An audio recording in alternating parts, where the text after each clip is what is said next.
Thank you for listening to my daddy's podcast. Please subscribe to our channel. All I gotta say is, who that?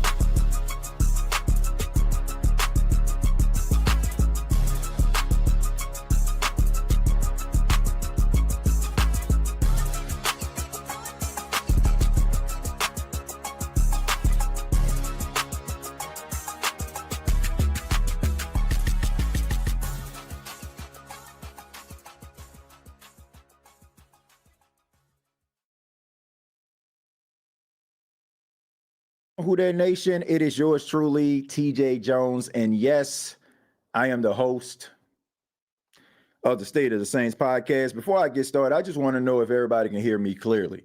I wanted to make sure that I adjust the soundboard correctly. So somebody in the chat, let me know if you can hear me. If you can hear me, clap once. If you can hear me, clap twice. If you can hear me, clap 3 times. All right. All right. There we go. Shouts out to Joey, man. Appreciate that, man. Come on, get them lights up, man. Get that energy up. All right. I know a lot of people upset about what happened on yesterday with the New Orleans Saints falling to the Arizona Cardinals by a score of 20-13. But just know that even though you might be upset, just know that your day is not as bad as the Atlanta Falcons. And I can appreciate that, them falling to the Tampa Bay Buccaneers by a score of 23-20. I can live with that because we understand what the New Orleans Saints are. This is a rebuild. Well, some of us do. And that's what I'm going to be talking about for a few minutes. This isn't going to be a long show. First off, let me go ahead and talk about some of the things that I saw in the game. All right. Number one, looking at the New Orleans Saints in 2025, this is just my opinion. This is my assessment. All right. This is the way I'm looking at it. I don't look at the New Orleans Saints like I did in 2017. I don't look at the New Orleans Saints like I did in 18 or 19 or 20 with high expectations and expecting the New Orleans Saints to go out there and get that dub. Why? Because we knew that at the time, the New Orleans Saints had an all-world quarterback that was capable of putting a team on his back. But for some apparent reason, some people haven't got the memo that number 9 is no longer with the team. I'll get into that in a second. So I look at this team completely different. I'm looking at the bright spots of this team because you're looking at these young players that eventually could possibly be cornerstone players for the New Orleans Saints. Those are the players that I'm looking at, folks. Those are the players that I'm rooting for. When I look at guys like Kool-Aid McKinstry battling against a promising future, really, maybe all-pro wide receiver in Marvin Harrison Jr., when I see some of this young secondary going up against Trey McBride, who, in my opinion, in the next 5 years, is going to be a debate between him and Brock Bowers as to who is the best tight end in football. I'm looking at these players that are going to arise to the occasion, that is going to step up in moments. Those are the players that I'm looking at. Because I realize that more than likely, this isn't going to be a magical season for the Saints. Now, it would be great if everything just starts to happen and they start clicking on all cylinders. But to me, that's just wishful thinking.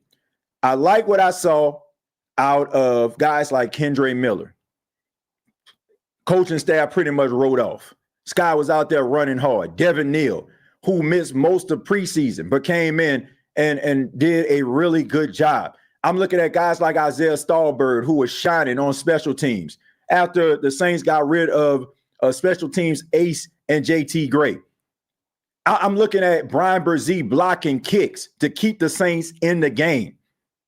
That is what I'm looking at. I'm looking at Julian Blackmon, who almost got an interception off a tip drill of Cam Jordan. I don't even need to tell you all about Cam Jordan because the dude just basically just turned back the clock and just showed everybody that he's still special. And you have Carl Granderson, who a lot of Saints fans are relying on to be the successor to Cam Jordan. So I looked at all of those things, and I am very optimistic about the future of this football team. Now, let's go ahead and address the elephant in the room. Let's talk a little bit about Spencer Rattler. Let's talk about Spencer Rattler, 27 of 46, 214 yards, no touchdowns, no interception, and he has been a topic of conversation among Saints fans on social media. You got some Saints fans that, I don't know, they must have expected for him to be Patrick Mahomes or something, and now they're just criticizing this guy and saying that he ain't it. You got some out there that are willing to give him a chance under this new coaching staff. But all in all, I'm going to say this. To all of those Saints fans out there that always got something to say, that know what to do and when to do it, why it didn't work, what in the world did you think a rebuild was? I'm going to say that again. What did you think a rebuild was? You have Saints fans that are going in as if the Saints are supposed to be the Bills or something, or the Ravens. This is not that type of team. You are talking about Spencer Rattler. Okay, everybody talking about Spencer Rattler. Okay, he ain't it. He make these mistakes. It could have went this way. It could have went sideways. But let me ask you a question. Now, if you are talking about they need to bench Spencer Rattler, my question is, who the hell do you think is going to come into the game to replace him? Who do you think is going to give you more production than Spencer Rattler, who is on this roster? Because here's the reality. This is what a lot of Saints fans aren't paying attention to. Allow me to school you all. When the New Orleans Saints decided that they were going to turn this quarterback competition to a three-man race that consists of young, inexperienced quarterbacks, it pretty much told you without telling you that the New Orleans Saints understand they are in the rebuild process. One more time for the people in the back. When the New Orleans Saints decided that three inexperienced quarterbacks were going to be in competition to be the starting quarterback of the New Orleans Saints, guess what? They pretty much told you that they are in the process of a rebuild, and they are embracing the rebuild. Go back to the press conference with Mickey Loomis. I know a lot of people want to put this man on mute, justifiably so in some cases, but the reality is this. He even alluded to when Dan Campbell first went to the Detroit Lions. Can I help you all? Can I help you all out with the record of the Detroit Lions? The Detroit Lions in Dan Campbell's first year, they won only 3 games. So why would Mickey Loomis bring up Dan Campbell and the Detroit Lions in his first year as the head coach? Why would he bring that up? Because it seems like this is a man who understands that as of right now, it's a marathon and not a sprint. While you all are trying to wait for Spencer Rattler to turn into Patrick Mahomes, or maybe you've been watching these Disney movies that I tell you all about, where you just have this untouted, unproven guy who just comes off the bench and just lights it up for 400 yards. Give me a freaking break. And this is the problem with the Who Dat Nation, the hypocrisy of the Who Dat Nation. You've been crying and whining and boo-hooing about a rebuild, wanting new quarterbacks, wanting a new system, wanting a new culture, wanting a new coach. And now all of a sudden you get everything that you want, and you do not have the patience to be able to sit down and analyze it and understand where you at. You need to understand where you are as an organization, a staff, an organization, and crew. There is no Drew Brees walking through that door right now. For the people in the back, there is no Drew Brees walking through that door right now. You people are spoiled. You're spoiled by the greatness of Drew Brees. Half of you jumped on board back in 2006, and now your memory banks are all messed up and scrambled because you feel like everybody has to look like Drew Brees. Drew Brees was a special quarterback. Drew Brees is an outlier. He's one of the greatest quarterbacks of all time. Go and take a look at the NFL. Look around the NFL. While we're around this thing criticizing Spencer Rattler, 27 to 46, 214 yards. He dinking and dunking. He dunking and dinking. Okay, how many quarterbacks? Think about this. How many quarterbacks in the National Football League right now could put the team on their back to lead their team to victory? We seen one last night in Josh Allen, if you watch Sunday Night Football, coming back 15 points down with 4 minutes left on the clock. Josh Allen is elite. Lamar Jackson has brought the Baltimore Ravens back from behind several times. He is elite. Patrick Mahomes has brought the Kansas City Chiefs to the Super Bowl countless times. He is elite. Joe Burrow, with no defense, got sacked 9 times in the divisional round versus the Tennessee Titans. Got sacked once again 9 times and still found a way to win. He is elite. Now, outside of those individuals right there that I just named, maybe you can throw in a Matthew Stafford.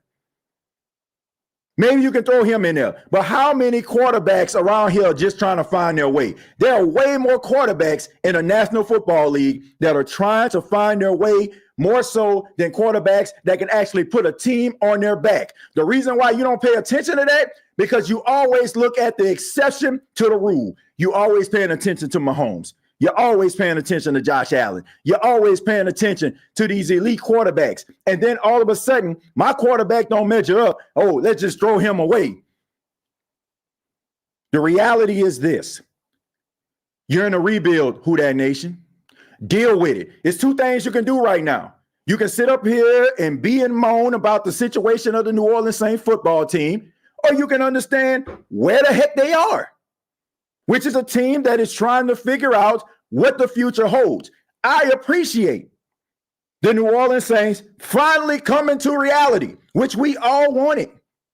We all wanted this team to come to reality. Please, Saints, come to reality and understand that Drew Brees ain't walking through that door. Now, all of a sudden, they accept the fact that Drew Brees ain't walking through that door, and you can't? Give me a freaking break. Spencer Rattler is the best quarterback on this football team, according to the coaching staff. Deal with it. If you think that another quarterback is going to come out of that quarterback room and give you more production than him, then fine. But I tell you what, if that's the case, somebody needs to be fired. I don't care if they just got there. Somebody needs to be fired. If they are holding back a quarterback that is better than Spencer Rattler on this roster, and they refuse to put him out there, and they put Spencer Rattler out there ahead of him, somebody needs to be fired. The cavalry ain't coming. Do y'all understand me? This is where you are. This is your reality. The Saints tried as hard as they possibly can to try to win that football game. Came down to the final possession. They showed you that they ain't going to lay down. And honestly, I come away from that game feeling they got a better chance of beating the 49ers next week than I thought. So I don't understand the angle here. Sitting up here talking about, oh, man, people up here trying to defend Rattler. You have no choice. What are we supposed to do? Oh, man, y'all defending Spencer Rattler. Okay, he sucks. He sucks. He sucks. Get him out of here. He a bum. He can't throw the football. He can't win a football game. Guess what? Doesn't matter what TJ Jones says about him. Doesn't matter what some keyboard warrior like to say about him. He's still going to be the starting quarterback as long as the New Orleans Saints feel like he puts the team in the best position to freaking win. Deal with it. Deal with it or turn your TV off. Deal with it or turn your TV off. Tune out. Welcome to reality, Who Dat Nation. You're in a rebuild. This is what teams that have been struggling to try to find the quarterback of the future have been dealing with for decades. You see Josh Allen right now, but Josh Allen wasn't always there. You see Bo Nix in Denver, but he wasn't always there. Tua struggled, but he's the closest to a franchise quarterback they've had since Dan Marino. This is a lot of teams' reality. And you have been spoiled by the greatness of Drew Brees. And some of you don't know how it feels to actually go through the motions and have a quarterback that's not going to give you the best chance to win every single week. It's going to take a supporting cast around that quarterback to make him better. Because most of you grew up watching a quarterback that takes something out of nothing and win football games for you. Put the team on his back no matter what the New Orleans Saints put out there. They're still going to be productive. They're still going to be efficient. But right now, the New Orleans Saints, they need a supporting cast around Spencer Rattler, and that's what a lot of teams have to deal with.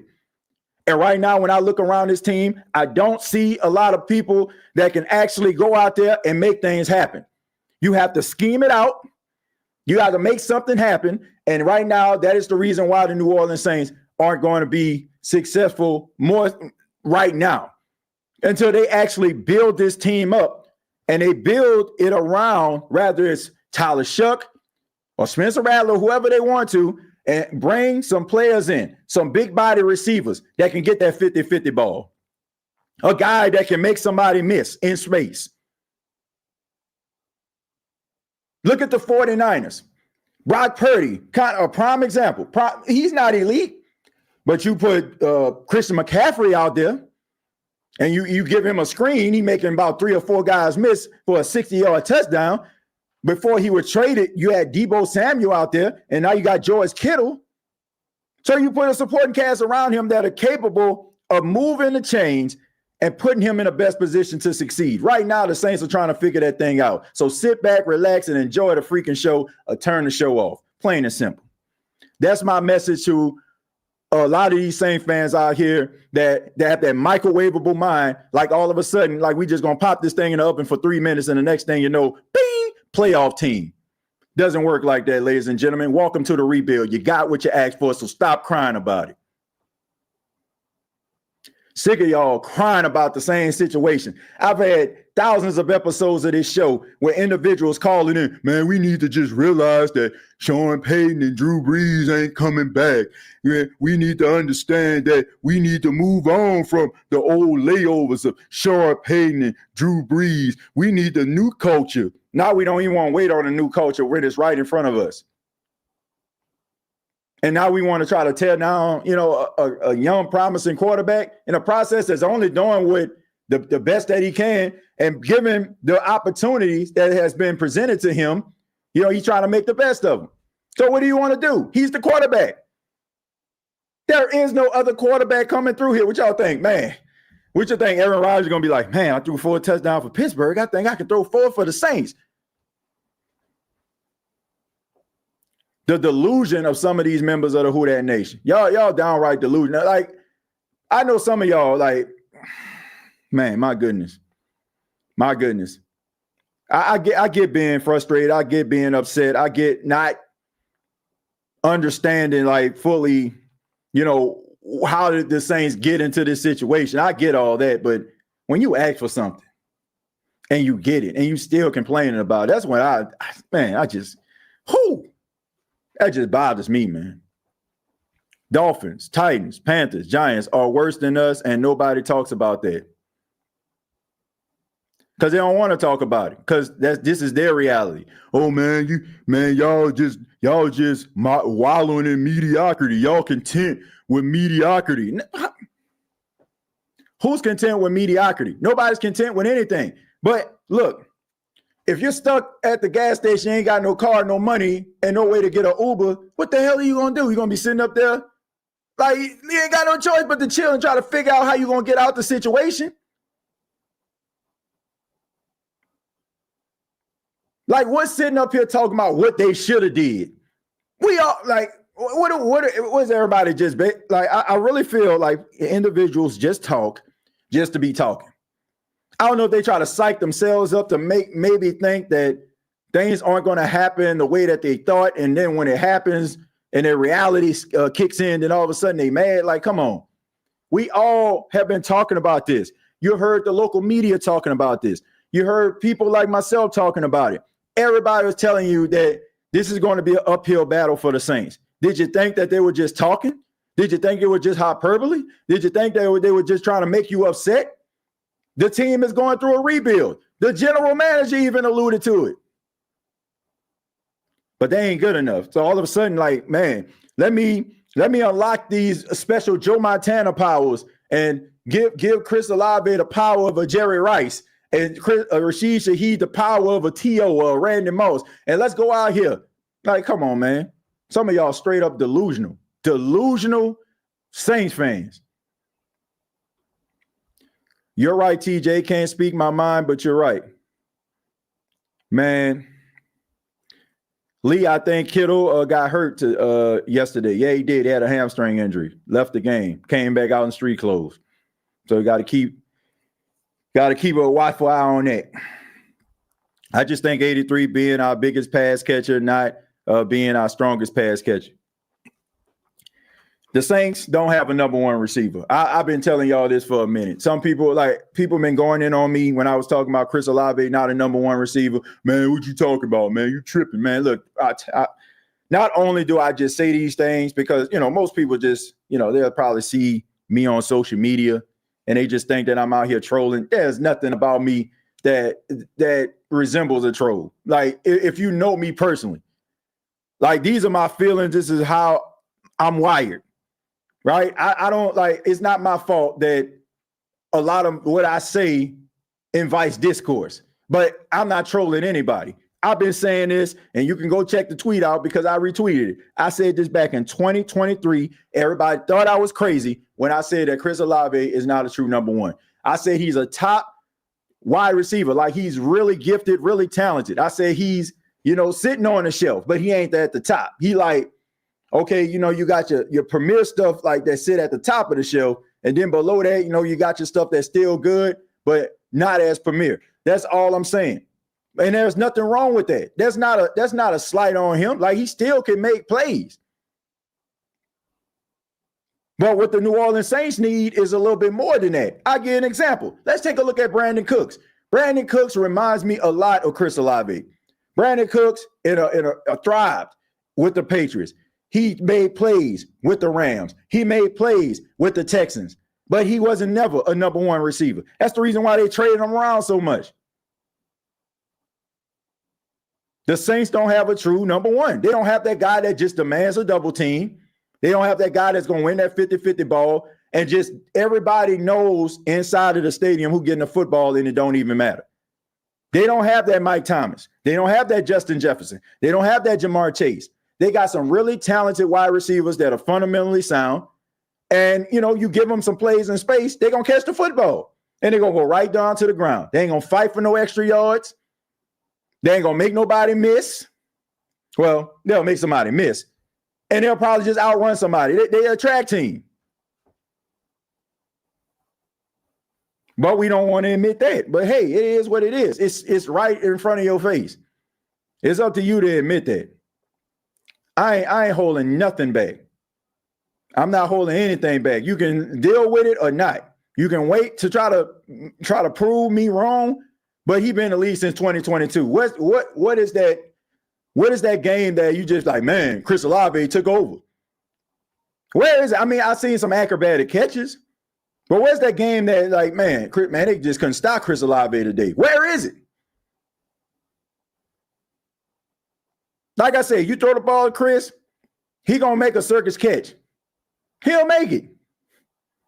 But you got a lot of talented guys out there, that's not elite number one receivers that can make catches like that. But we don't want to accept reality, man. Oh, man, that's my guy right there, man. You talking about my guy, man. Love Chris Olave. Good dude. Great player. Just not elite wide receiver. Facts, imagine having to deal with Bryce Young. Yeah, it could be worse. Could be worse, man. All that Michael Penix talk is quiet. I didn't hear a peep. Lee, from no Falcon fan. And you knew. Oh, boy. This is the reason why I don't respect a lot of these Atlanta Falcon fans. The ones I do respect, they already know that I respect them. There's a reason I don't respect them. Because you had a bunch of them when I was having these comments and talking about the Saints, jumping up in there, man, it's over for y'all. It's curtain for y'all. And you better trust and believe.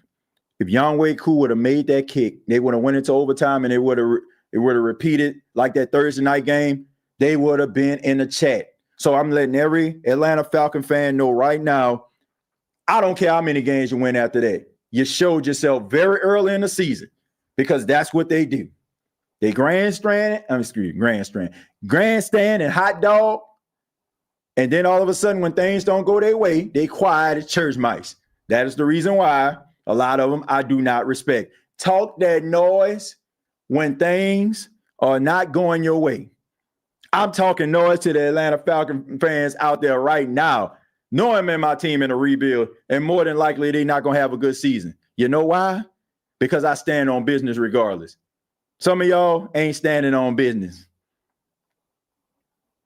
You have no business. You're standing on Tommy. You know what that means? You ain't got no job. You ain't got no business because you ain't standing on it. Stand on business. That's all I got to say. Wide right. That's my response to y'all. Wide right. The worse your wide receiver corps is, the better your quarterback has to be. Absolutely. Absolutely.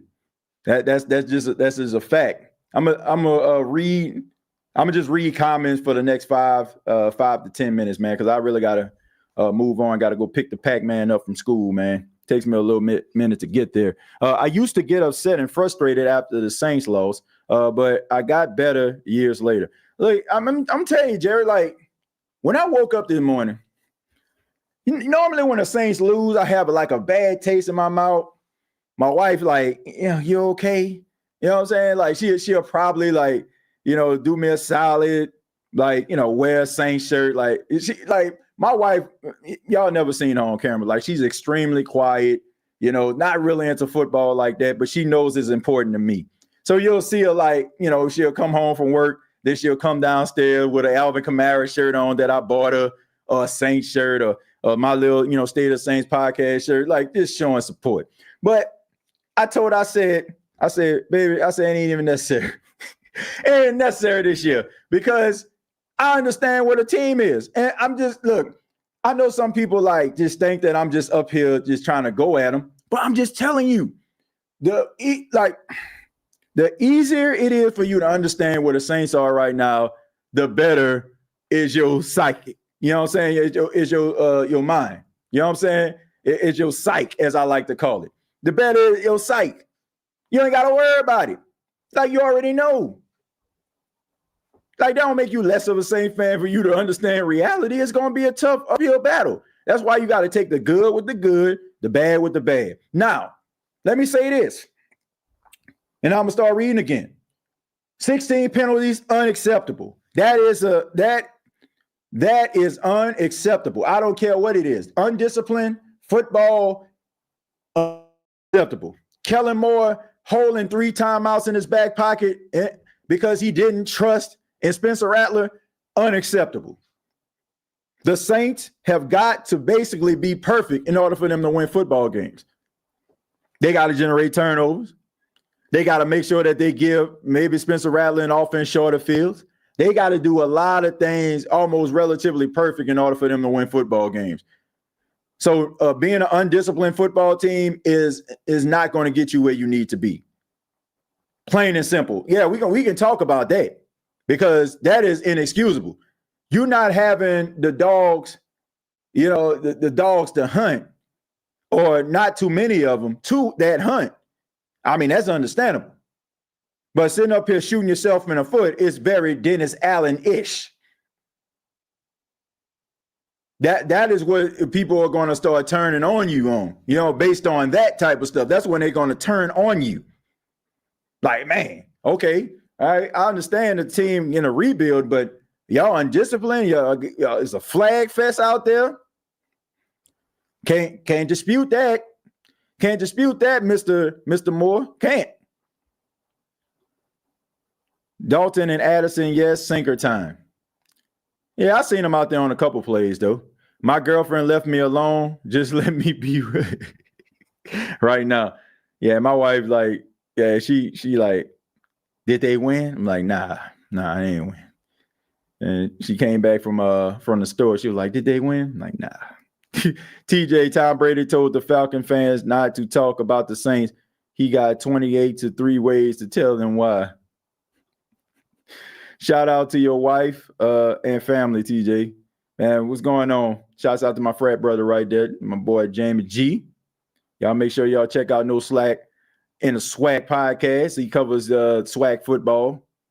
Man, big time swag fan right there. Not just Jackson State where we graduated, but he knows about all the HBCUs, man, that's coming out of the swag, man. And, if you want to get your up-to-date info on that, make sure y'all follow my guy, man. Guys, don't forget we drafted a sinker. Yeah. I mean, but look, I ain't nothing wrong with the safeties on this team. Nothing wrong with Julian Blackmon or Justin Reed. Yeah, they missed some tackles yesterday, but did y'all watch the other football games? Did y'all watch how sloppy the tackling was? And I told y'all this. Like, I don't just be talking, folks. I'm telling y'all, the way that these teams are practicing now, the way that the collective bargaining agreement has things in place, there are certain things that are going to look sloppy. Especially, you also have to take into account no preseason games. No preseason game for most of these guys. So this is like their first real action outside of like really going at each other in practice. And you're not going to really just go full throttle on a guy that's going to be meaningful to your team, whether you're on the offensive or defensive side of the ball. So a lot of this stuff, is sloppy because they haven't tackled nobody in about 8-9 months. Seriously. So, I mean, there's nothing wrong with Julian Blackmon. There's nothing wrong with Justin Reed. I think that the Saints upgraded their safety position, if you ask me. We be quiet when things don't go our way, says some church mice. Thank you very much for the $2. Yeah, be quiet up in that thing. Yeah, he out. Let's see. It says, I drove yesterday after they lost. We couldn't won, but bonehead mistakes cost us the game. I'd rather them to whoop our butt or get their butts whooped. Don't tease me with the coulda wouldas. But that's the thing, though, Sean. Nobody expect this team to do anything. I said this, and, I did my Saints Minute, my daily New Orleans Saints video today, and I just said it. Nobody expected the Saints to do anything. Nobody expected for them to do a thing. And all of a sudden, they go out there, they show moxie and grit. That's what you want. That's signs of a team that is trying to find out who they are and trying to get better every single game. And that's all we can ask for right now. That's all we can ask for, especially for a team that you know for a fact, more than likely, you ain't going nowhere right now. You trying to drop the breadcrumbs and that leads you to a trail of prosperity right now. So us sitting up here dissecting the play of Spencer Rattler and talking about he ain't it when you have a rookie quarterback behind him, and God bless the brother, he ain't on the team right now, but I'm pretty sure they're gonna bring him back this week. You got Jake Haener, who completed about 49% of his passes in a game. Like, give me a freaking break. Like, why are we still sitting dissecting like we about to go to the big board and dissect Justin Herbert or something? Like, this team is going through a rebuild. I just wish that people would just understand that. But we'll get into this a little bit more a little bit later. I'll try to go live and answer some more questions a little bit later. But I do have to go. But I want to say thank you all for checking out the State of the Saints podcast. Really do appreciate it. For those that are new, probably just popped up on your screen or something. My name is TJ Jones, lifelong Saints fan, born and raised in New Orleans, and been doing this show since 2018. So if you like Saints talk, real Saints talk, not delusional Saints talk, not just trying to keep you around so I'm going to tell you everything that you need to know type Saints talk, get in where you fit in. Go ahead and hit that like and subscribe button. I really would appreciate that. All right? Really would appreciate that. And you can also follow me on X at TJAY Jones 8. That's TJAY Jones 8. Till next time, all I got to say is calm down and who that. Thank you for listening to my daddy's podcast. Please subscribe to our channel. All I got to say is, who dat?